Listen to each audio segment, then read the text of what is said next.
Picture a courtroom, but not one of wood and velvet. There is no judge's bench, no jury box. The air is thick with static, smelling of ozone, the kind of pressure that hangs in the atmosphere right before a storm breaks. In one corner, the creator. In the other, the accuser. And caught between them, a man named Job, whose life is about to be dismantled based on a wager. Now here's the thing. Why would an all-knowing power stake a man's future, his children, his health, his legacy, on a bet? Picture a courtroom, but not one of wood and velvet. There is no judge's bench, no jury box. The air is thick with static, smelling of ozone, the kind of pressure that hangs in the atmosphere right before a storm breaks. In one corner, the creator. In the other, the accuser.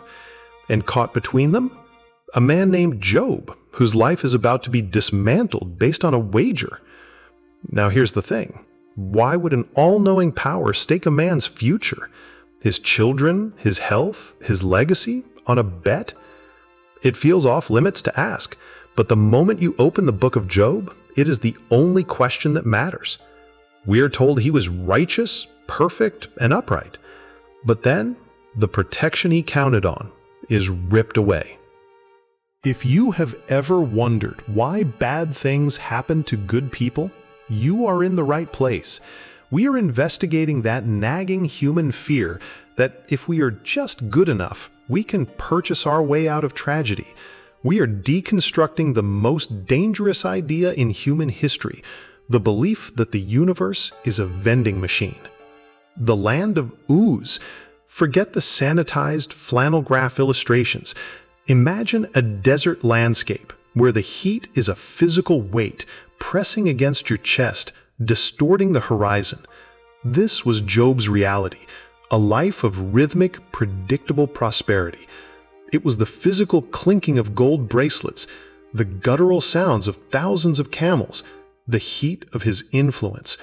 His life was built of stone, solid, secure, protected. This was the hedge, a concept that felt like a tangible, invisible wall, keeping the chaos of the desert at bay. It was the ancient equivalent of a bulletproof vest. But then the scene in heaven happens. The wager is struck. And the removal of that hedge isn't a slow, fading sunset. It is an instant, violent snapping of a tether. One messenger arrives, chest heaving, eyes wide, stammering about livestock taken by the sword. Before he can finish, another appears. Then a third. You can hear the overlapping shouts of panic, the sound of a life being dismantled in seconds. There is no grace period, no time to grieve the first loss before the next one hits. Usually, calamity is a process, a slow erosion. Here, it is an amputation. The silence that followed was total. And honestly, this is where the story pivots from a tragedy of circumstance to a tragedy of ideology. The friends arrived. Eliphaz, Bildad, and Zophar. They didn't bring comfort. They brought an audit. They operated on a rigid, transactional logic. Suffering is a debt collection. You must have messed up. You must have hidden a sin somewhere. It is the deep-seated, intuitive sense that if we check off the right boxes, we can keep the chaos at bay. Eliphaz, the mystic, led the charge. He relied on experience. He told Job, "I saw a spirit pass before my face," claiming that the very order of the world proves you are guilty. He argued that the divine is a strict accountant, and if you are bankrupt, it is because you squandered the capital. Bildad, the traditionalist, took a different tack. He appealed to history, to the former generations. He viewed the universe as a closed system of precedent. He believed that if God is just and you are suffering, then the math is undeniable. You are the variable that failed. He was less interested in Job's pain than in preserving his own worldview. which required Job to be the villain. Then there was Zophar, the dogmatist. He was the most brutal of the three. He didn't just argue that Job sinned. He argued that Job was actually getting off easy.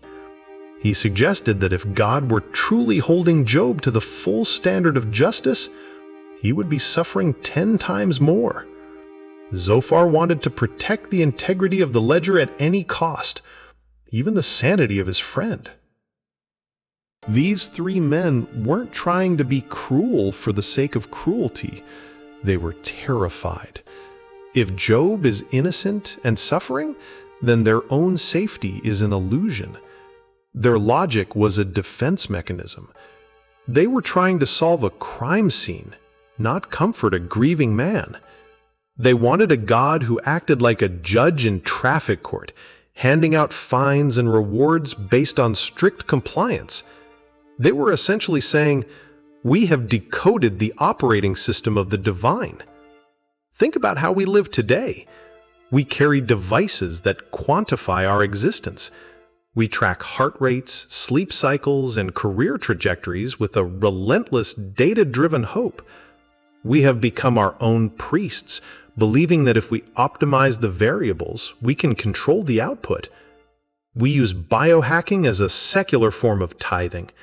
If I eat the right nutrients, run the right miles, and output the right amount of labor, I am exempt from the chaos. We are the modern versions of Eliphaz, Bildad, and Zophar. We believe in a closed loop. Righteous living equals protected status. When we run the miles, eat the clean diet, and optimize our professional output, we are subconsciously praying to the same deity, the God of cause and effect. We are hedging our bets. We believe that if we follow the protocol, we can edit out the possibility of tragedy. We act as if our portfolio of good choices guarantees a dividend of immunity. But then, the diagnosis arrives. The startup fails. The market crashes. The foundation cracks. And we find ourselves standing in that same ash heap, furious not just at the loss, but at the betrayal of the system that promised us safety. We are furious that the vending machine of the universe took our coin and gave us nothing in return. But Job, he was trying to live in a living room. He wanted a person in the midst of the wreckage. He moved from hearing about God, a distant formulaic king, to actually seeing the living, uncontrollable reality. When God finally speaks, he doesn't offer a defense. He doesn't explain the bet. He doesn't validate the accountant's ledger. He shows up. He enters the ash heap. He speaks from the whirlwind, a terrifying, beautiful, massive display of wild, uncontained creation. And this is the part that breaks the friend's theology. God doesn't talk about moral accounting. He doesn't talk about sin. He talks about the Behemoth and the Leviathan. He talks about the monsters of the deep and the untamable energy of the wild. He shows Job the rain falling on a place where no human lives, the grass growing in the desert where no one sees it. He demonstrates that the world is not a managed facility designed for human comfort. It is a vast, untamed, magnificent, and often violent reality. He shows Job that the Leviathan, a creature of pure, chaotic power, is part of his creation too. God's point is devastatingly simple. You are trying to audit the creator of the storm, while you yourself are just a leaf caught in the wind. He shows Job that the relationship was never about the transaction, but about the presence. The suffering was not a punishment for a failed deposit into a divine bank account. It was the demolition of the false safety Job had built. The whirlwind clears away the smoke of the courtroom. It exposes that the friends were just small-minded accountants trying to audit the infinite. God doesn't address the why of the suffering directly. He addresses the who. He reveals a reality so vast, so unmanageable, that the idea of a transactional relationship becomes laughable. We often think the goal of faith is to keep the house of cards from falling. Job discovered that the house of cards was never the point. The point was standing in the wind with the one who builds the deck and the one who knocks it down. If the safety you are counting on evaporated tomorrow, would you still have a relationship or just a list of grievances about a transaction that went south?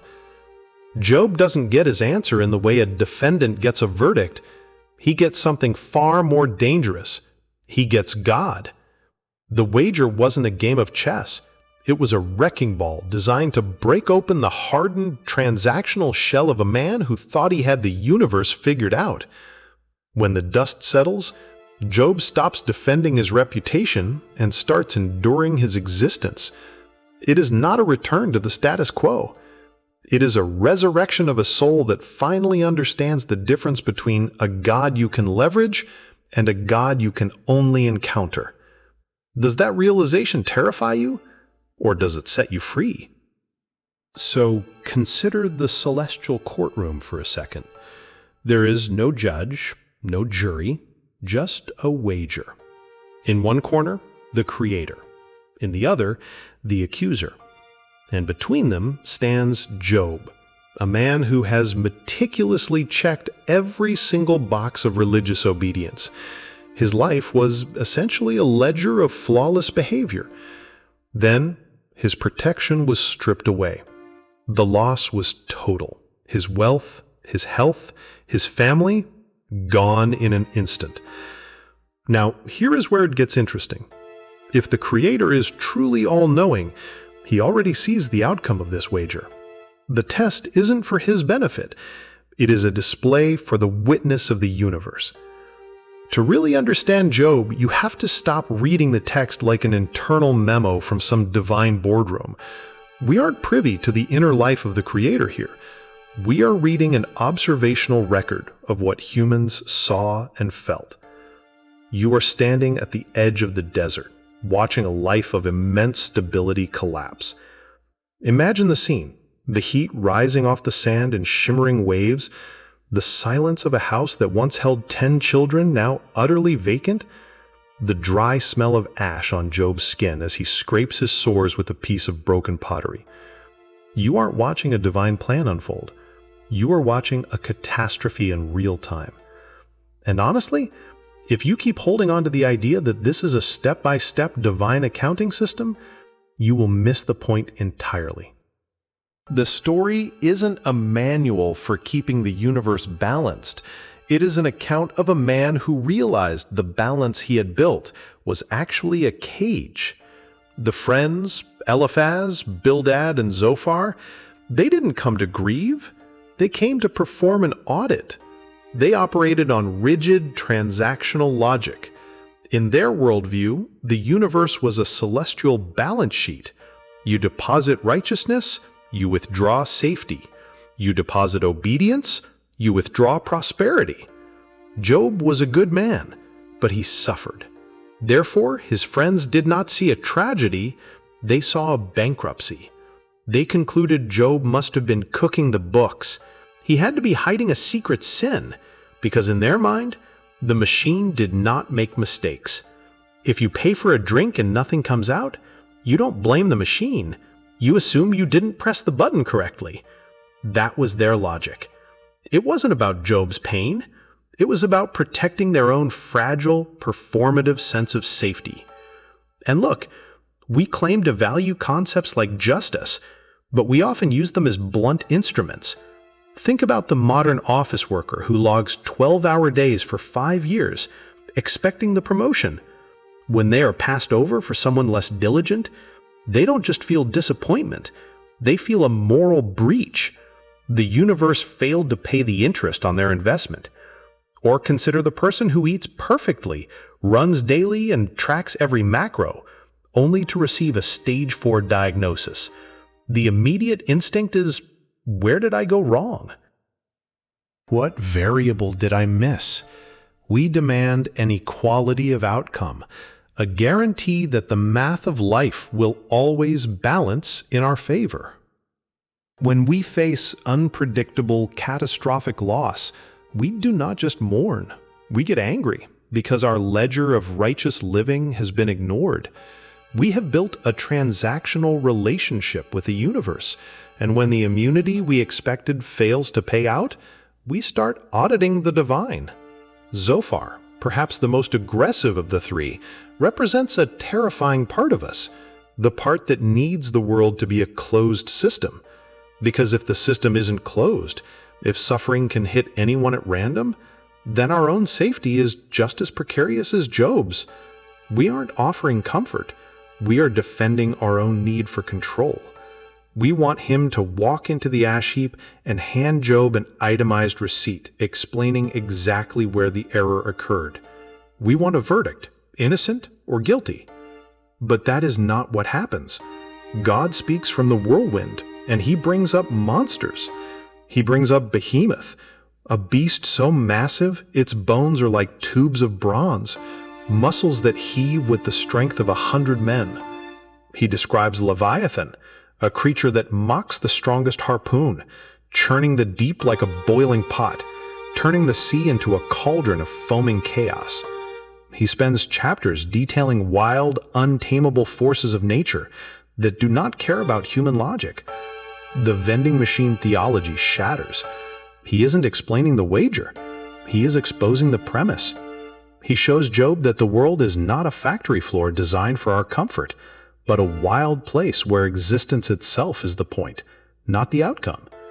Our modern obsession with predictability metrics, with data-driven lives where every input yields a predictable output, is exactly what the whirlwind destroys. God isn't answering the question of why Job suffered.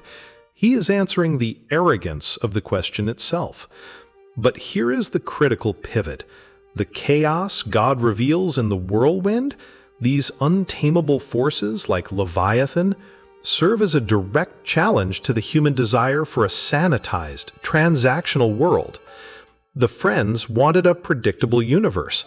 Satan, as we see in the later desert temptation of Jesus, wants the exact same thing.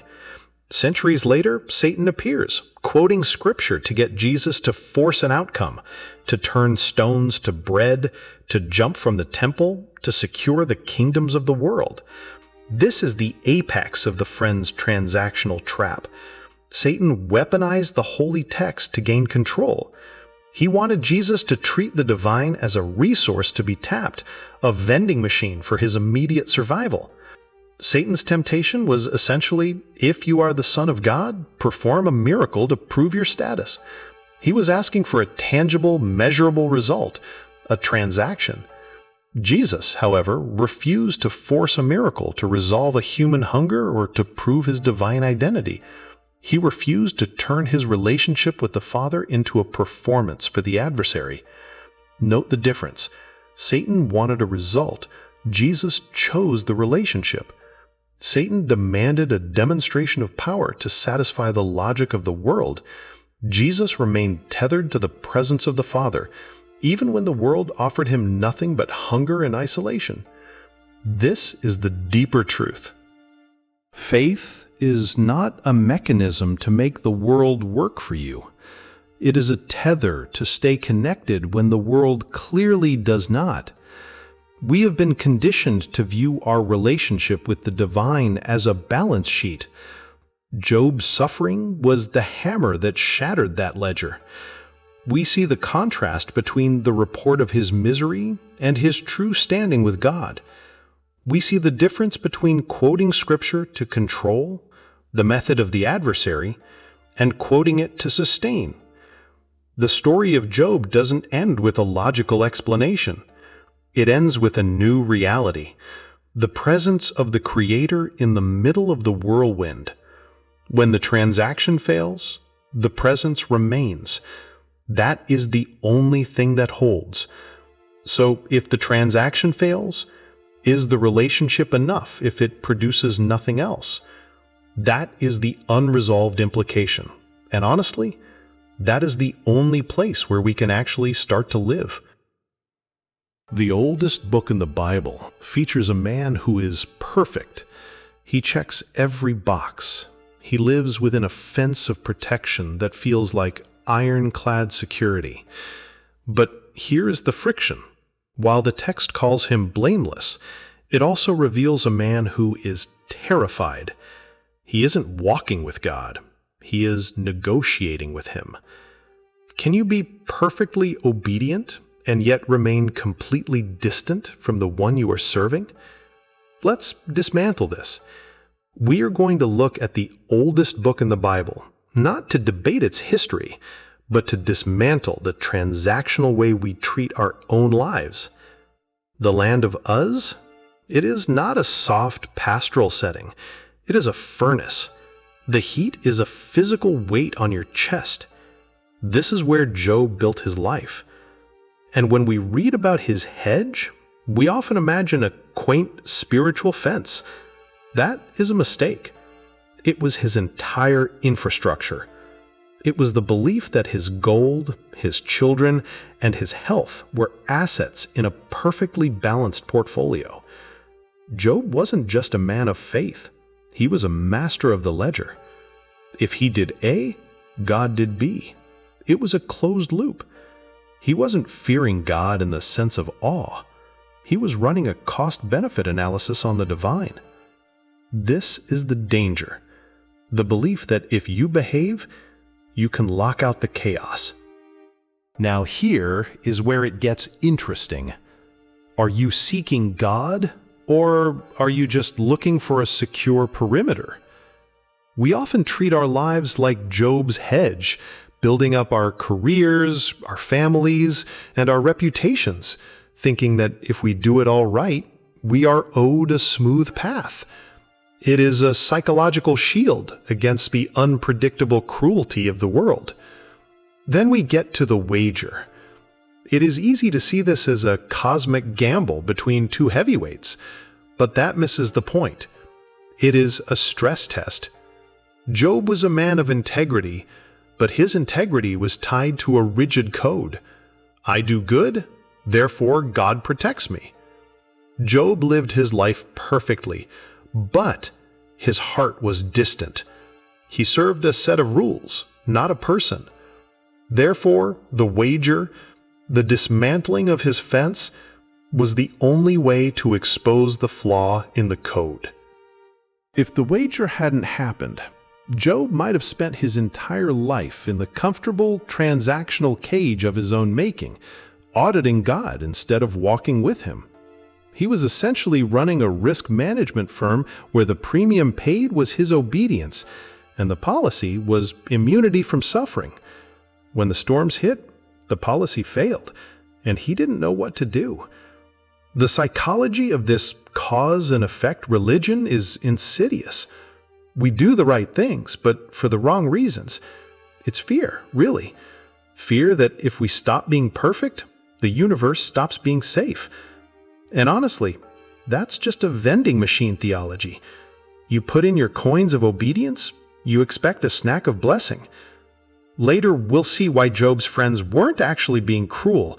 They were just following the logic of the vending machine to its breaking point. They arrive, and they don't bring bandages. They bring an audit.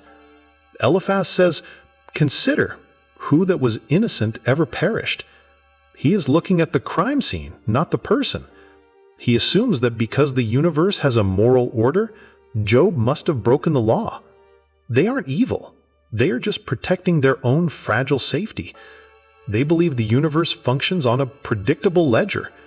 If the system isn't closed, if suffering can hit anyone at random, then their own safety is just as precarious as Job's. Their logic is consistent, perfectly linear, and entirely disconnected from the reality of the human condition. They speak logically. Therefore, they are wrong. They want to solve the crime scene. Job wants an audience. It's a fascinating, terrifying tension. They offer the comfort of a system, but Job is living in the discomfort of reality. He knows he didn't do anything to deserve this, which creates a massive jagged hole in their theology. They press him. Confess, Job. The math says you're guilty. But he refuses to lie to align with their math. He chooses the painful truth over their convenient formulaic lie. This is a crucial pivot point. He is finally, for the first time, not relying on his perfect record, but on his raw, unvarnished existence. Then the silence breaks, not with a gavel, but with a gale. The whirlwind. Wait until we get to the whirlwind. That's where the math finally, mercifully fails. You expect God to open the ledgers and explain the wager. You want the audit finished. You want the judge to declare who was right in the debate. Instead, he talks about monsters. God ignores the argument entirely. He shifts the frame from the courtroom to the wild. He describes Behemoth with muscles like twisted cords of bronze, a creature that doesn't care about human moral codes, just its own strength. He describes Leviathan, a creature that mocks the strongest harpoon, a beast that refuses to be tamed or shackled. God describes rain falling in the middle of nowhere, in a wasteland where no human lives, just to water the grass for the sake of the grass, not for human use. He is saying, you are looking at the world like it is a calculator. It is a beast. The math fails. If God had explained the mechanics, he would have validated the vending machine logic. He would have confirmed that the world is a system you can game. By pointing to these uncontainable forces, he blows the lid off the system. It is a terrifying realization. You realize that your life, your goodness, your hedge is a tiny, fragile construction in a universe of leviathans. God is not interested in the ledger. He is not interested in the audit. He is interested in the reality of the beast, the wildness of the creation, and the small, dusty man standing before him. And here is the realization. Job had the reputation, the camels, and the perfectly balanced ledger of life. It looked like intimacy, but it was just administration. He sent, he sanctified, he offered. He was doing everything for God, but not with him. It is like being married to someone, keeping the house immaculate, paying the bills, but never actually talking to them. You are fulfilling a role, but the relationship is empty. We call it goodness when we check the boxes, but if there is no intimacy, we have turned the Creator into a formula to be solved. We aren't seeking presence, we are seeking immunity. We are left with a jagged truth. Job did everything right, and when the math stopped adding up, he had nowhere to turn. It forces us to ask, if you couldn't trade your good works for safety, would you still be talking to the one who made you? We often approach our lives as a series of negotiations. We want an itemized receipt for our suffering. But Job's final posture isn't a demand for a refund. It's an admission of dust and ashes. He stops auditing the divine and finally starts speaking to him. This is not a return to his old safe life. It is the beginning of something raw. If the transactional safety you were counting on evaporated tomorrow, would you still have a relationship or just a list of grievances? The transaction is over. The ledger is burned. All that remains is the voice, the wind, and the man in the dust. And in that dust, for the first time in the entire book, the silence is finally gone, and the relationship can actually start.